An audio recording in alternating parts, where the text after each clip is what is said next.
when you feel an urge to shift, when you feel this constant feeling to do something different, that is God pulling you in a direction in order to shift your life. So when God calls you to shift, don't fight it. There has been many seasons of my life where I felt this strong desire to let something go, a strong desire to do something differently than what I was doing currently at that time. I didn't understand what it was. It was just this burning feeling like what I was doing was something that was uncomfortable. It started to become very annoying. It was a feeling that would not let me go. It wouldn't leave me alone for anything.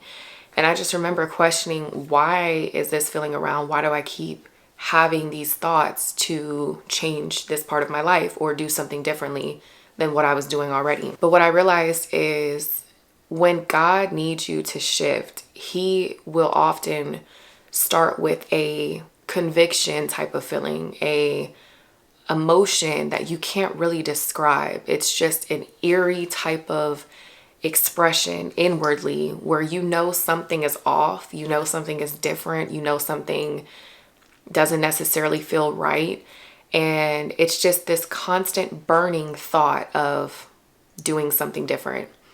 And so when I was experiencing this, I remember speaking to my significant other and I'm like, I keep having this thought to let this go. Like, this is a constant thought. It's a reminder. It's something that no matter what I do, I can't leave it alone. And for months, I pondered on the idea of what that feeling meant, right? As I continued to go, God was literally directing my steps. He was changing the course of my path before my eyes.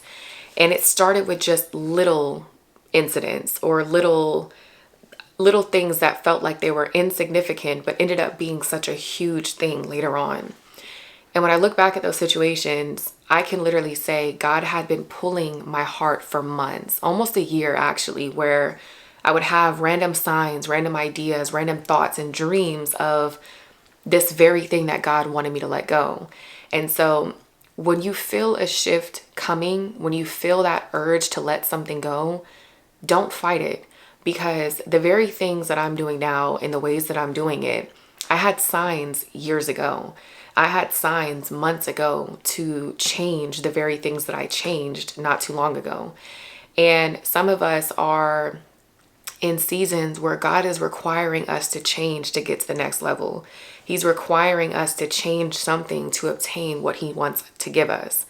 But I feel like when we're in our own minds, we're in our own heads, and we think that we know everything, God can't really work with that. He can't really move in the way that He wants to move in your life because you feel like you have complete control over you.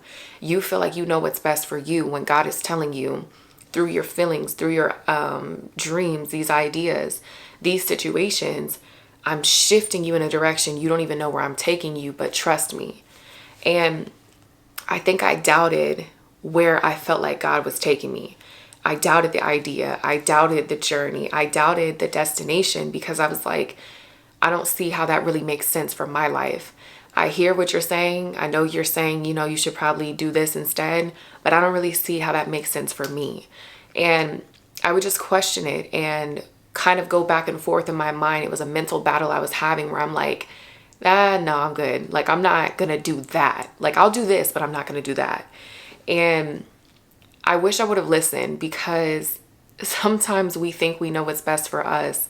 And I can laugh at the fact that God knows everything. So even though I was trying to be slick and take control of a situation that I had no idea of the outcome, God ultimately pushed me in the direction anyway.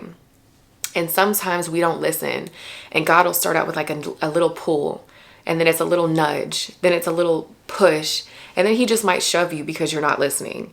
And I felt like God literally shoved me in a direction because He had tried to pull at my heart for so long. He had tried to nudge me for so long, and I was not being receptive. I wasn't listening.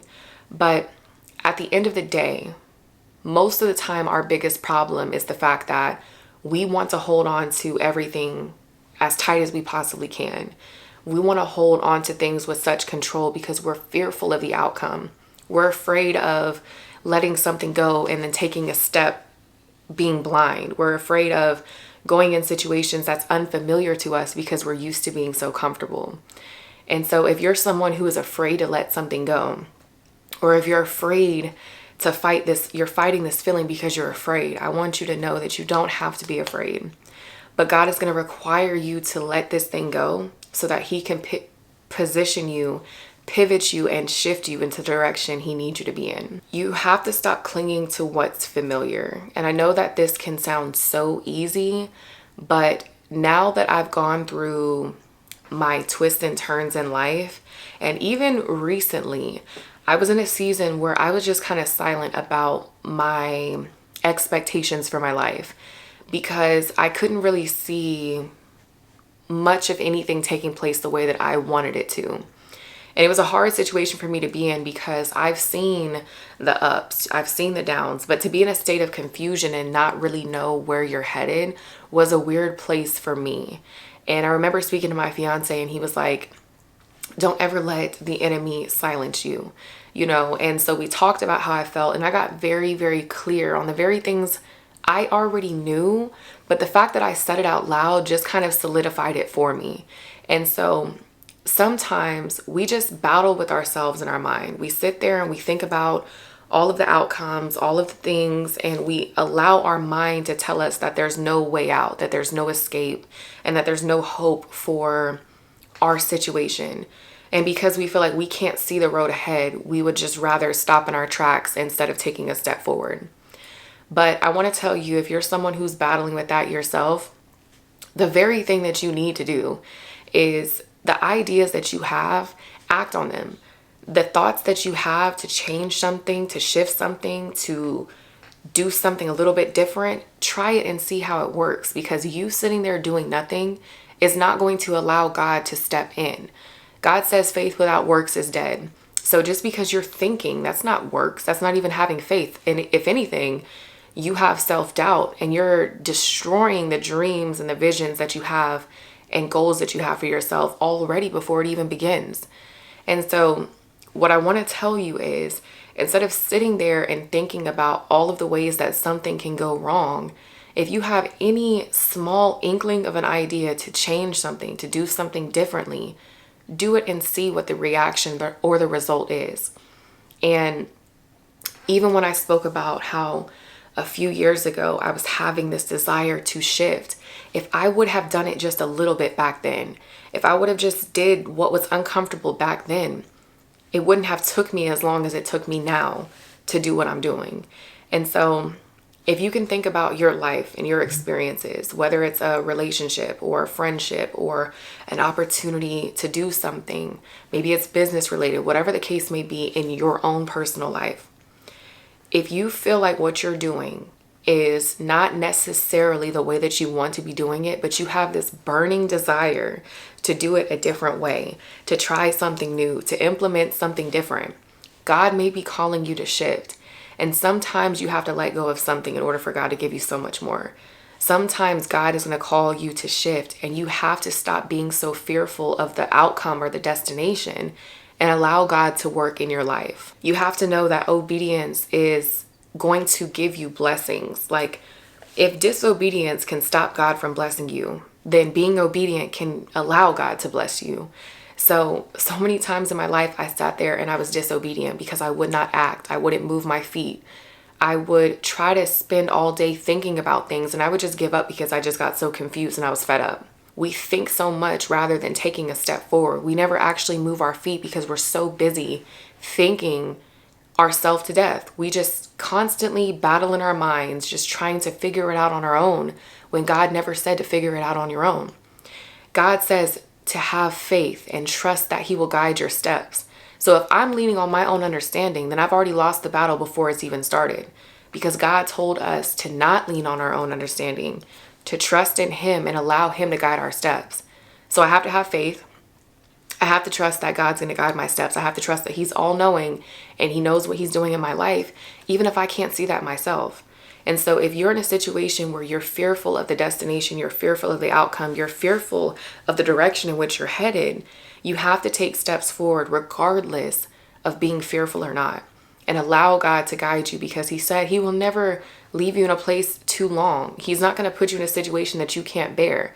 Now, tests and obstacles and trials and things like that do come, but it also says that it helps us and build our character and strengthen us and build our endurance. Why? For the journey that we're meant to go on. So if we're being prepared for the journey, and I know that I'm victorious already, then all I have to do is trust God, and everything falls into place from there. And so when you move in faith, God is going to bless that, because you may not even know where you're going, but he knows the path, the direction, and everything that he has set out for you before you even go on the journey itself. Even when you don't have all the answers and when you don't know the destination, move in faith and trust that God is going to guide you every step of the way. He's guiding you through the silence. He's guiding you through him giving you the signs. He's guiding you through your feelings. He's guiding you already, and you already know this. So just trust the fact that he has your best interest at heart. So just remember, when God calls you to shift, when you feel that burning desire, trust God and allow him to guide your steps.